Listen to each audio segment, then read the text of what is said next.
विश्वास वही हमारे लिए ऑक्सीजन है। आज बड़ी खुशी की बात है कि भारत देश का एक स्वर्णिम इतिहास, और स्वर्णिम इतिहास में पहली पंक्ति में चित्तौड़ का, हल्दीघाटी का युद्ध को पढ़ाया जाता है। और राणा प्रताप,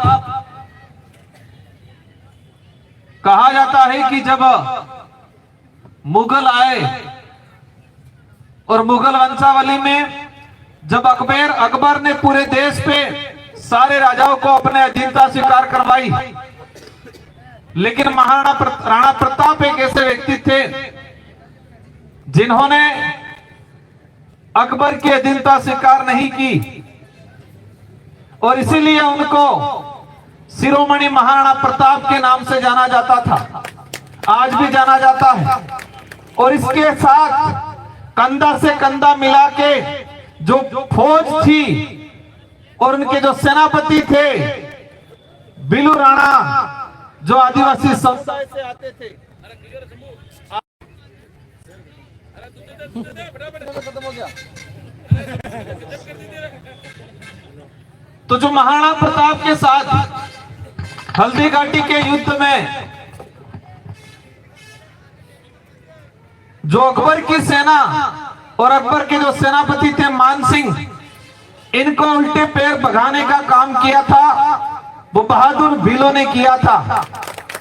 और यही इतिहास इसी धरती पे आज चित्तौड़ के किले के पास ही इस देश के मूल मालिक, मूल बीज के नेतृत्व में राष्ट्रीय भील सेना चित्तौड़ के सानिध्य में विश्व आदिवासी दिवस, मेरे से पहले सारे वक्ताओं ने विश्व आदिवासी दिवस, आदिवासी समुदाय, हमारी समस्या, हमारी लड़ाई, दोस्त दुश्मन, क्या परिस्थितियां हैं, इन सारी चीजों पे बातचीत हुई। साथियों, सबसे बड़ी समस्या हमारे साथ ये है, आज हमारे पास पैसा नहीं है तो ये बड़ी समस्या नहीं है, हमारे पास जमीन जायदाद ज्यादा नहीं है ये बड़ी समस्या नहीं है, हमें अच्छी शिक्षा नहीं मिली समस्या जरूर है, लेकिन इसको मेन बड़ी समस्या नहीं मान सकते। हमारी सबसे बड़ी समस्या यह है कि हम हमारा इतिहास भूल गए, हमारी संस्कृति भूल गए, हमारी विश्वास नहीं जगता है, वो अपने भविष्य का निर्माण नहीं कर सकता है। सबसे बड़ी समस्या ये हुई हमारे साथ कि हमारे इतिहास को किताबों में नहीं पढ़ाया गया, हमारी संस्कृति परंपरा का संरक्षण नहीं किया गया। आदिवासी भील समुदाय की संस्कृति में किसी ने नृत्य कर लिया, कपड़ा पहरी लीधा, बोली भाषा में बात करी लीधी, तो हो कहीं ओ आ तो पिछड़ो है, असभ्य है। मतलब जिस व्यक्ति ने अपनी संस्कृति में, अपनी बोली भाषा में बात कर ली, उसकी मीनिंग निकाल दी कि ये तो असभ्य है, ये तो पिछड़ा है। किसी भी समाज की संस्कृति, किसी भी समाज की बोली भाषा उस व्यक्ति को पीछे ले जाने का काम नहीं करती है, उसको आगे पहुंचाने में मदद करती है, ना कि बाधक होती है। लेकिन माहौल क्या बनाया आजादी के बाद कि आदिवासी समुदाय अपनी बोली भाषा में बोल रहा था कि पिछड़ो, और वो दूसरे नहीं, दूसरे करे नहीं करे अलग बात है, लेकिन हमारे ही समाज के कुछ पंक्ति में आगे बढ़ गए, वो अपने आप को ऊंचा मान लिए।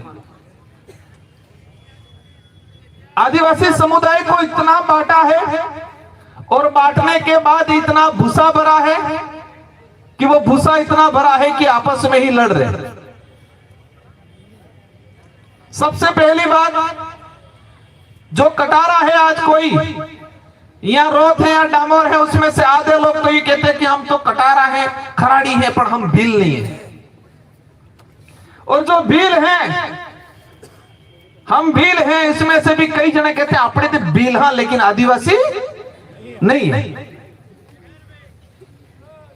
कुछ उच्च वर्ग में चले गए, वो कहते हैं हम एसटी हैं लेकिन आदिवासी नहीं है।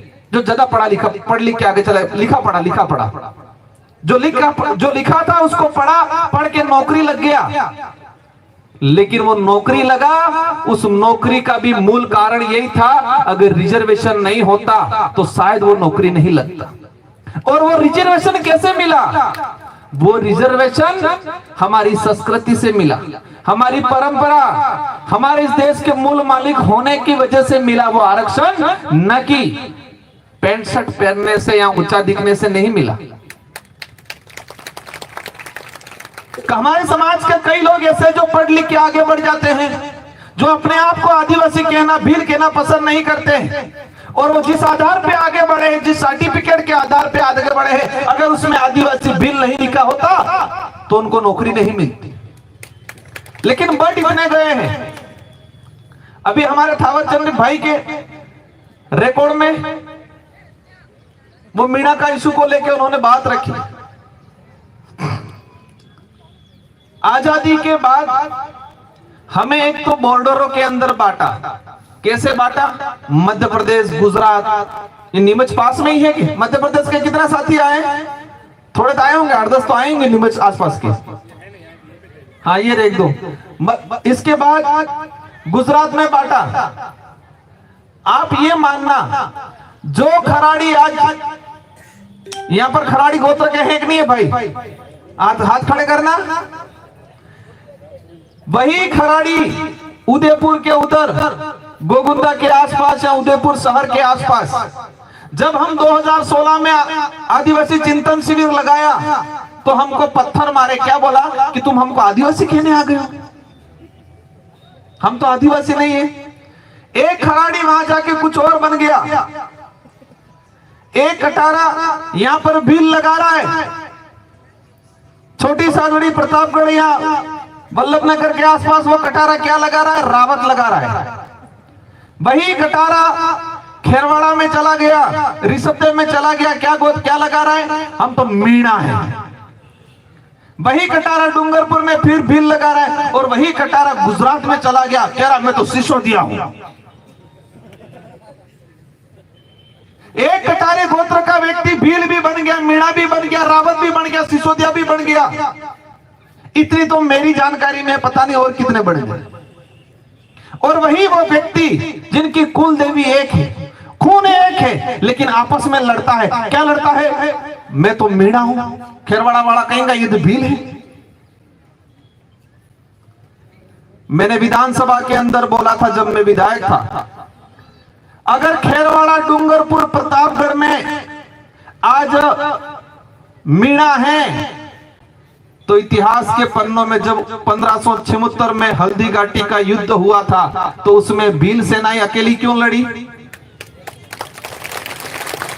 हल्दी घाटी के युद्ध में हम पढ़ते हैं कि महाराणा प्रताप के साथ राणा पूजा के नेतृत्व में, हकीम कासूरी के नेतृत्व में सबसे ज्यादा भीलों की सेना थी, मुस्लिम की सेना थी, चुंडावतों की सेना थी। अगर हल्दी घाटी के युद्ध में इस इलाके में अगर मीणा रहते तो इतिहास में यह पढ़ाया जाता कि हल्दी घाटी के युद्ध में मीणा युद्ध लड़े। ये इससे आगे बढ़ते हैं। 1854 में मेवाड़ भीलकोर बटालियन बनी। अगर खेरवाड़ा वाला कालिया आजू के हमें तो मीणा हो बिल्लीम कहीं, अगर तमें इंजन रहता तो उस समय भीलकोर बटालियन नहीं बनती, उस समय मीणाकोर बटालियन बनती। सबसे बड़ी समस्या, मैंने कहा कि आपने मेरी जो बात शुरू की कि हमारे पास पैसा कम है वो समस्या नहीं है, हमारे पास जमीन जायदाद कम है वो बड़ी समस्या नहीं है। सबसे बड़ी समस्या ये है कि हम हमारा अस्तित्व भूल गए, हमारी पहचान भूल गए, और हम डिवाइड हो गए, और डिवाइड होके आज आपस में लड़ रहे कुत्तों की तरह। ये सबसे बड़ी समस्या होगी।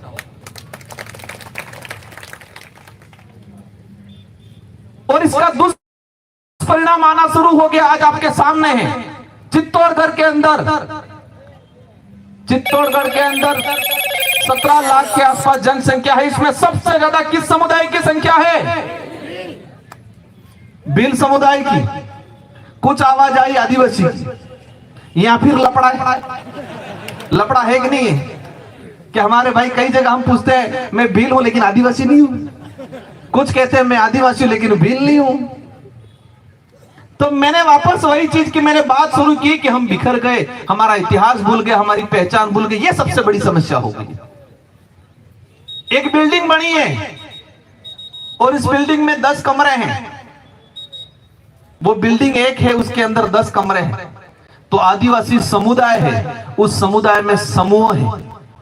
आदिवासी समुदाय है, उस समुदाय के अंदर समूह है। भील समूह है, गोंड समूह है, संथाल समूह है, मीणा है, सहरिया है।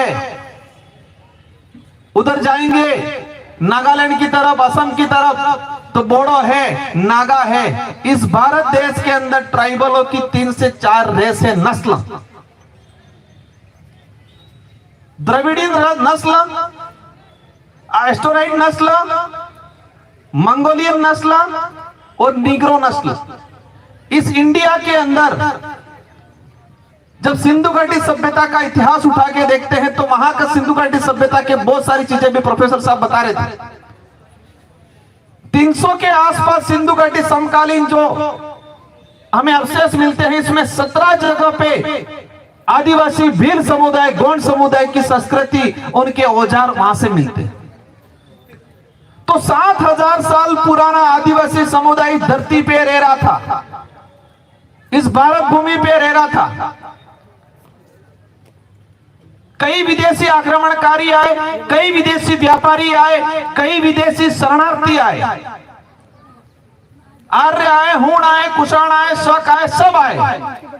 लेकिन आदिवासी समुदाय ने सबको शरण देके सबका मान सम्मान करने का काम किया इस धरती पे।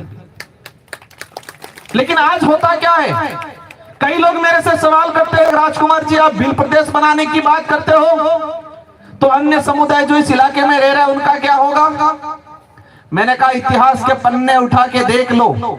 अगर एक गांव के अंदर 1000 आदिवासी समाज के घर हैं और उस जगह पे सिर्फ एक ब्राह्मण जाति या जैन जाति या किसी भी वर्ग का एक मकान होगा, लेकिन कभी यह नहीं हुआ होगा कि उस मकान, उस अन्य वर्ग या अन्य जाति के बहन बेटी के साथ किसी आदिवासी ने छेड़छाड़ी की हो। यह इतिहास के पन्नों पे नहीं मिलेगा।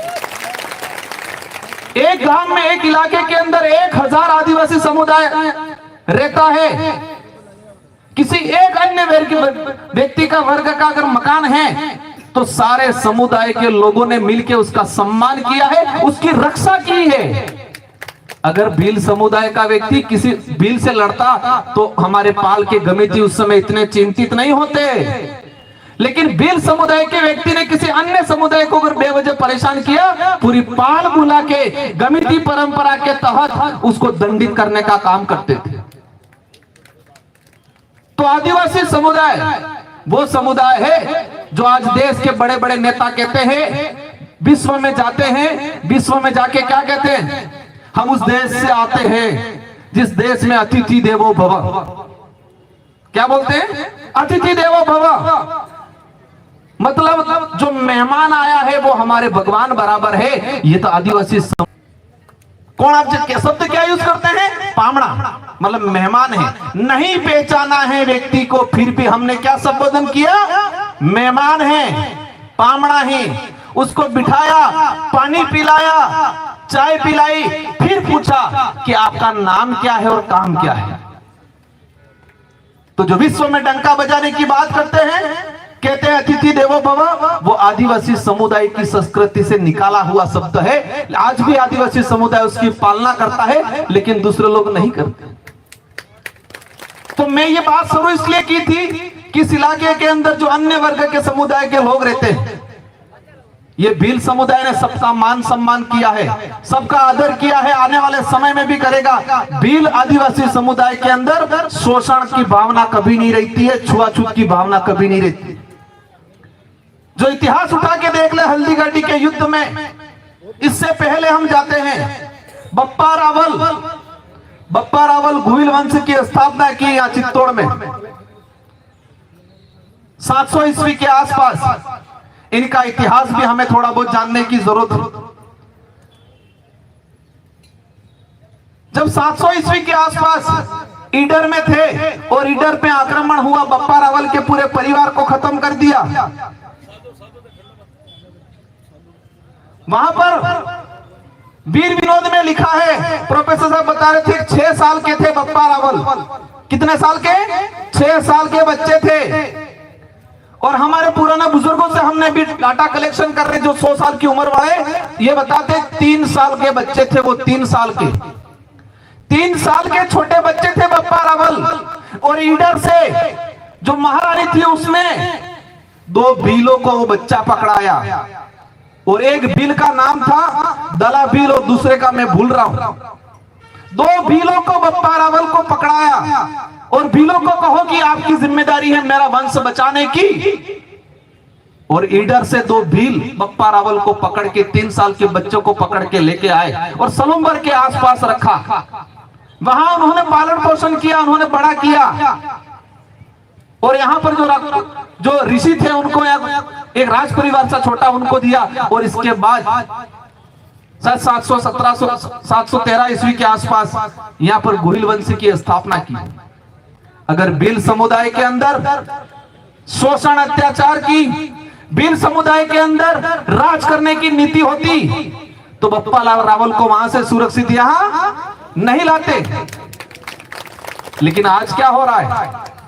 आदिवासी समुदाय के साथ हर व्यक्ति जो मुझे तान के हमारे लोगों को शोषण करते, अत्याचार करते।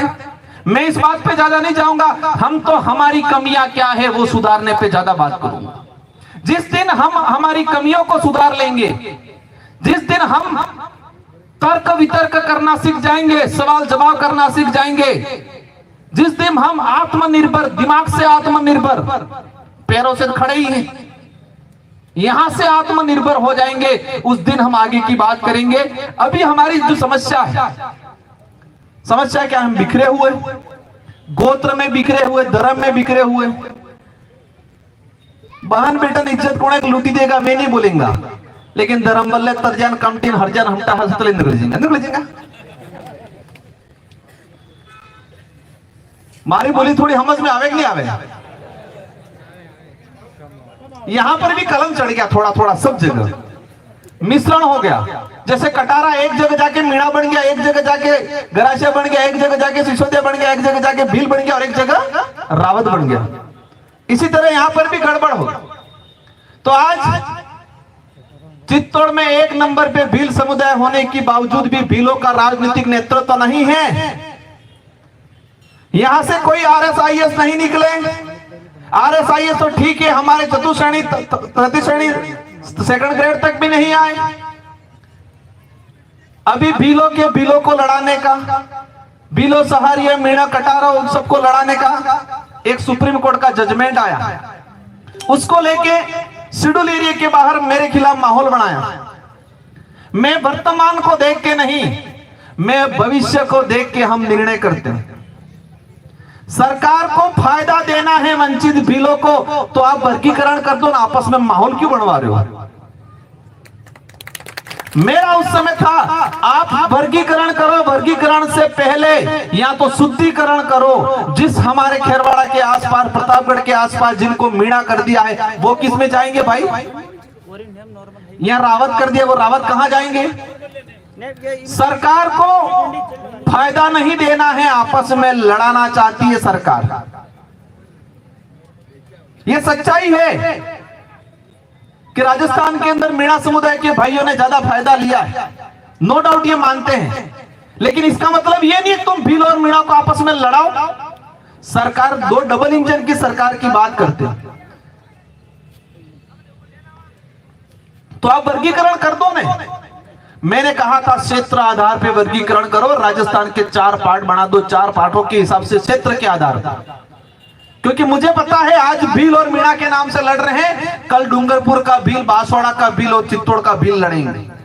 क्योंकि डूंगरपुर के भील समुदाय के जो पढ़ा लिखा युवा है उससे कंपटीशन हमारा चित्तौड़ का भाई आज नहीं कर पाएगा, मुझे पता है। डूंगरपुर बांसवाड़ा के अंदर अंदर एजुकेशन अच्छा है क्योंकि 6 शेड्यूल 5 शेड्यूल लगा था, 5वीं अनुसूची विशेष आरक्षण नीति हमें मिली। वहां बाड़मेर जैसलमेर के भाई से, मतलब वहां का भाई डूंगरपुर बांसवाड़ा के भील समुदाय से नहीं कर पाएगा। आज वहां लड़ रहे हैं, 10 साल बाद डूंगरपुर बांसवाड़ा और चित्तौड़ के भील लड़ेंगे। ये नीति से काम कर रहे हैं ये लोग। सबसे पहले ये हो जाना चाहिए कि स्टेट डिस्ट्रिक्ट के मतलब डिस्ट्रिक्ट का प्रावधान होना चाहिए। एक्सल 1 से लगा के एक्सल 9 तक की सारी भर्तियों के अंदर जिला विशेष के ही लोग लगेंगे, ये प्रावधान होना चाहिए। वो क्यों नहीं कर रहे आप लोग? एससी समुदाय को आपस में लड़ाएं, आदिवासियों को आपस में लड़ाएं। आज तक लड़ते लड़ते आ रहे हैं हम लोग। हमें समाधान करना चाहिए, उनको समाधान करना है। दिल्ली और जयपुर में जितने आदिवासी सांसद विधायक हैं उनको बुलाओ, हम बताएंगे कि कैसे रास्ता निकले जो 100 साल तक आपस में नहीं लड़ाए, क्योंकि ये जो चाहते हैं वो आपस में लड़े। हमारी समस्या, हमको जागरूक होना जरूरी है। हमको कोई चिपका देता है, हम ऊपर बढ़ते हैं। आज लोकतंत्र की बात आती है, लोकतंत्र में सबसे बड़ी ताकत 1 लाख लोग इकट्ठे करके आप यहां पर बात करो और एक विधायक आप जयपुर भेज के बात कराओ, कितना फर्क पड़ता है। लेकिन होता क्या है, मैं इस बात को लेकर भीमराव अंबेडकर जी को याद करना चाहूंगा। भीमराव अंबेडकर जी ने संविधान के अंदर, उनके सहयोगी जयपाल सिंह मुंडा ने, अंबेडकर जी ने वंचित दलित पिछड़ों के लिए, आदिवासियों के लिए प्रावधान किया आरक्षण का। अंबेडकर जी संविधान लिख रहे थे, लेकिन संविधान समिति के अंदर जाने की बात आई तो चुन के जाने की बात आई तो उन्होंने विचार किया कि सबसे ज्यादा मेरा जो इलाका है वो महाराष्ट्र के आसपास था, उनका इलाका जन्मस्थली मध्य प्रदेश और टच में। तो उन्होंने कहा कि मेरे समाज के बीच में जाके मैं चुनाव लड़के आऊं, और वहां से चुनाव लड़े। वहां सबसे ज्यादा एसटी एससी था, लेकिन अंबेडकर जी को हरा दिया हमारे ही भाइयों ने, नहीं दिया वोट, क्योंकि हमारी दूरदृष्टि नहीं थी। सेकंड बार फिर लड़े, फिर वहां से हमारे ही लोगों ने, एसटी एससी के लोगों ने अंबेडकर जी को 2 बार हराया, और आज भी वही हो रहा है। बड़ी पार्टी वाले कहते हैं 2 दिन पहले दारू और बुट्टी नहीं देनी, क्योंकि उतर जाता, फिर कल सुबह वोट है, रात को दो, रात को। यही हो रहा है, यही कर रहे हैं आप लोग। राणा पूजा महाराणा प्रताप के साथ लड़े थे, वो तनखा के लिए नहीं लड़े थे। आज आजाद भारत के अंदर बॉर्डर पे जो सैनिक है या राजस्थान पुलिस या खड़ी है, सब तनखा की पुलिस है कि नहीं है? कोई भी सेना में आज भर्ती होता है तो वो तनखा लेते कि नहीं लेते? राजा महाराजा के वक्त भी जो सेना में भर्ती होने जाते थे वो भी तनखा लेते थे, लेकिन एकमात्र भील समुदाय ऐसा था जो बिना तनखा के युद्ध लड़ा था, हल्दी काटी के युद्ध में, और इसीलिए जीते थे। तनखा वाली सेना जीतती नहीं है, तनखा वाली सेना भागती है। बिना तनखा वाली स्वाभिमान की लड़ाई के लिए लड़े थे, वचन के लिए लड़े थे। कुछ इतिहासकार कहते हैं महाराणा प्रताप जंगलों में गए, घास की रोटियां खाई, ये क्या सब झूठी बात। अपने कोदरा ना रोटा, हम ये जो बाजरी ना रोटा, मकी ना रोटा। आज जो आधुनिक युग में कहते हैं मिलेट्स, मोटा अनाज, मिलेट्स के नाम से दिल्ली वाले खाते हैं, मिलेट्स खाएंगे हम यूं। अरे भाई तुम मिलेट्स की बात करते हो, मिलेट्स हमारा समाज 3 से 4 हजार साल पुराना खाता आ रहा है, और उसको आपने क्या लिख दिया इतिहास में? घास की रोटी लिख दिया। इतिहास पे भी अतिक्रमण हुआ है, हमारी संस्कृति पे अधिकरण हुआ है, और जो धर्म के ठेकेदार बने हैं आदिवासी संस्कृति, आदिवासी पूजा पद्धति पे अतिक्रमण करके, और कहते हैं कि महाराणा प्रताप ने अकबर के खिलाफ धर्म की लड़ाई लड़ी थी। यार धर्म की लड़ाई लड़ी थी तो अकबर का सेनापति मानसिंह क्यों था? क्यों था धर्म की लड़ाई? मैं अभी गूगल पे भी उन्होंने कन्वर्ट कर दिया है, गूगल पे भी बताया कि धर्म युद्ध। महाराणा प्रताप और अकबर की लड़ाई को धर्म युद्ध के नाम से हमारे भाइयों को गुमराह करते हैं। अगर धर्म युद्ध था तो अकबर की सेना का सेनापति मानसिंह नहीं होना चाहिए थे, और महाराणा प्रताप के सेनापति हकीम का सूरी भी नहीं होना चाहिए था। सत्ता की लड़ाई थी, वर्चस्व की लड़ाई थी, और हम जल जंगल जमीन की लड़ाई भूल के आज किसकी लड़ाई लड़ रहे हैं? धर्म की। बहन बेटियों आरक्षण की लड़ाई छोड़ के किसकी लड़ाई लड़ रहे हैं? ये बात इसलिए बोलनी पड़ रही है क्योंकि मानसिक रूप से गुलाम बनाने का सबसे बढ़िया साधन है उनका ये। जो हम लोगों को मानसिक रूप से, मैं कई बार कहता हूं शरीर से विकलांग है, पैर में चोट लगी है, हाथ में चोट लगी है, यहां से विकलांग हो गया, इसका इलाज है, लेकिन यहां से विकलांग हो गया, इसका इलाज नहीं है। हमारे समाज के अंदर यहां से विकलांग हो रहे लोग दूसरे लोग कर रहे हैं, और यहां से विकलांग होने के बाद किससे लड़ने जाता है? हमारे ही भाई से। किससे लड़ने जाता है? इसलिए कई बार कहता हूं, जैसे कि अभी हम झालावाड़ में गए, कौन लड़ने आया? और मीडिया ने क्या चलाया? भील गुटों के अंदर लड़ाई। यार वो तो किसी के द्वारा पोषित था, मानसिक पोषित व्यक्ति था, मानसिक उसको शोषण, मतलब मानसिक इसको पोषण दिया हुआ था। ये कहते हैं हम लोग, हमारे वहां पर क्या होता है, अपने यहां पर भी होता है, बारिश आती है तो दुबड़ों से ढाहो में बेल होके, बेल इनके ढाहो कहीं नहीं, बड़द बड़द बड़द ही।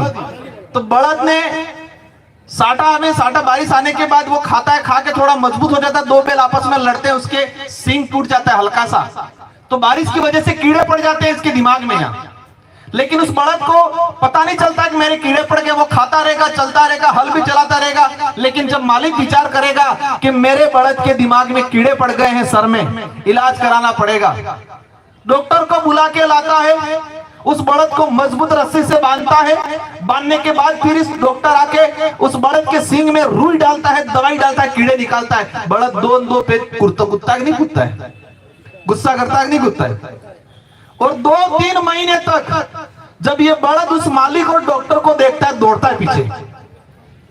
अब मालिक ने क्या विचार किया था? बड़द का इलाज करना, उसको ठीक करना। तो हम भी वही कर रहे हैं। ये यहाँ के मालिक हैं, जो सामाजिक जो पदाधिकारी हैं, वो चाहते हैं कि हमारे समाज में कुछ लोगों के दिमाग में वो मानसिक थोड़ा गड़बड़ हो गया है, तो हमारे जैसे लोगों को डॉक्टर की तरफ बुलाते हैं, हम दवाई डाल डाल के इलाज करते हैं। वो झाड़ो जो जलावाड़ में जो सामने आ गए बड़द, ऐसे ही बड़द पर फिर हम भी कहते हैं कोई दिक्कत नहीं, अपने ही बड़द है, हमारे ही भाई है। आज उनको लग रहा है दुश्मन है, लेकिन आज से 2 साल 5 साल बाद अपने साथ खड़े रहेंगे, क्योंकि अपनी बात सच्चाई के आधार पे अपने हक की लड़ाई लड़ रहे हैं, अपने स्वाभिमान की लड़ाई लड़ रहे हैं, हम हमारा इतिहास है इसको उजागर करने की लड़ाई लड़ रहे हैं। एक बात ये सब जान लेना चाहिए इस क्षेत्र में और पूरे देश के अन्य समुदाय को, अगर आदिवासी अपने खुद की पहचान की बात करता है, आदिवासी अपने इतिहास की बात करता है, इसका मतलब ये नहीं है कि आदिवासी किसी और की तौहीन कर रहा है। आदिवासी अपने आदि अनादि काल धर्म की बात करता है, पूजा पद्धति की बात करता है, इसका मतलब यह नहीं है कि आदिवासी किसी धर्म का विरोध करता है।